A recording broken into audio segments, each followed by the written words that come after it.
Mahindra research வேலி வந்து நீண்ட நாட்களாக 15 ஆண்டுகளுக்கு முன்பு முத்தமிழர் தலைவர் கலைஞர் அவர்களின் காலத்தில் அவர்கள் முதலில் இங்கே கால் தடம் வைத்து அதற்கப்புறம் நல்லா மெதுவாக வளர்ந்து இன்று மஹேந்திராவோட ஒட்டுமொத்த ஆராய்ச்சியும் வந்து ஆராய்ச்சி R&D அண்ட் டெஸ்டிங் எல்லாமே இங்கே தமிழ்நாட்டில் சென்னைக்கு அருகாமையில் தான் நடக்குது.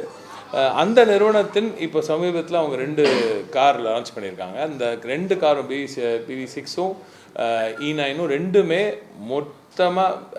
ஒட்டுமொத்தமாக தமிழ்நாட்டிலேயே டெவலப் பண்ணப்பட்டு ரிசர்ச் பண்ணப்பட்டு டெவலப் பண்ணப்பட்டு டெஸ்டிங்கும் சோதனையும் இங்கேயே செய்யப்பட்டு அப்புறம் தான் லான்ச் பண்ணாங்க.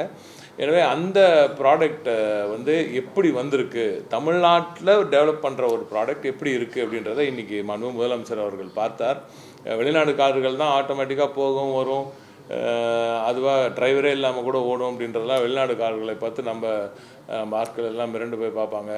எப்போ நம்ம ஊரில் இப்போலாம் டெவலப் பண்ணுறதுன்னு இன்று நம்ம ஊரில் இந்தியாவில் அதுவும் சென்னை கருமாயில் தமிழ்நாட்டிலேயே டெவலப் பண்ண இந்த 2 வாகனங்களையும் இன்று மாண்புமிகு முதலமைச்சர் அவர்கள் பார்த்தார்.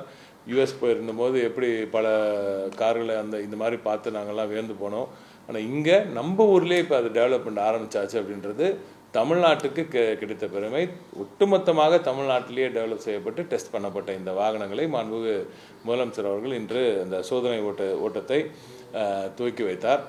இது தமிழகத்தின் R&D கேப்பபிலிட்டிக்கு கிடைத்த ஒரு மிகப்பெரிய வெற்றி. அதனால தான் இன்றைக்கி வந்து இந்தியாவில் TN is the R&D capital of India, research and development capital of இந்தியானா அது தமிழ்நாடு தான் அப்படின்ற ஒரு நிலைமைக்கு கொண்டு வந்து வச்சுருக்கோம். அடுத்து இது டேலண்ட் கேபிட்டல் ஆஃப் இந்தியா, திறன், இங்கே இருக்கிற அந்த மனித திறன் வந்து எங்கேயுமே இல்லை, இந்தியாவில் வேறு எங்கேயுமே கிடைக்காத அற்புதமான வேலையாட்கள், நல்ல மெத்த படித்த இளைஞர்கள், மிக திறம்படைத்த இளைஞர்கள் எல்லாம் தமிழ்நாட்டில் மட்டும்தான் கிடைக்கிறாங்க அப்படின்றதையும் ஷோகேஸ் பண்ணுறது தான் இந்த மாதிரி முயற்சிகள் எல்லாம்.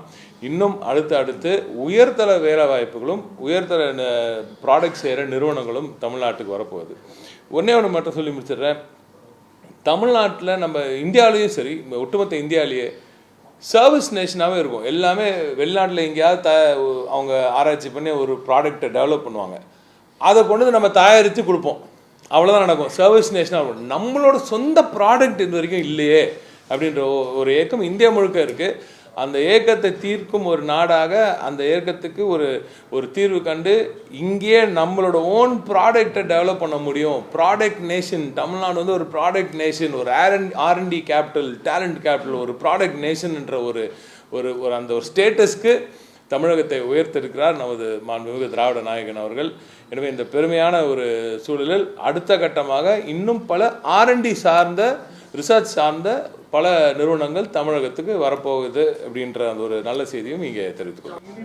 EV ரோல்அவுட்ஸில் நம்ம வந்து நான் சொன்ன மாதிரி இப்போ மேனுஃபேக்சரிங்கில் நம்ம தான் லீடில் இருக்கோம் எல்லாமே. அதுக்கு இப்போ சேல்ஸ் ஆகும்போது சார்ஜிங் ஸ்டேஷன்ஸ் வந்து நிறைய போடணும் அப்படின்ற ஒரு கோரிக்கை இருந்துகிட்டே இருக்குது. அது தொடர்ந்து அதற்கான வேலையும் செஞ்சுட்டு தான் இருக்கும்.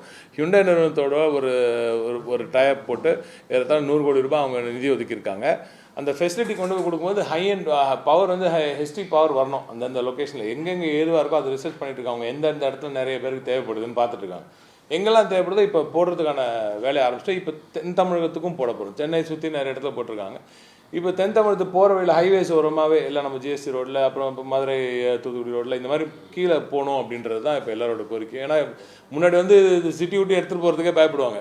போகுமா, அவ்வளோ தூரம் ஓடுமா, என்ன ஆகும் அப்படின்னு பயந்துட்டு இருந்தாங்க.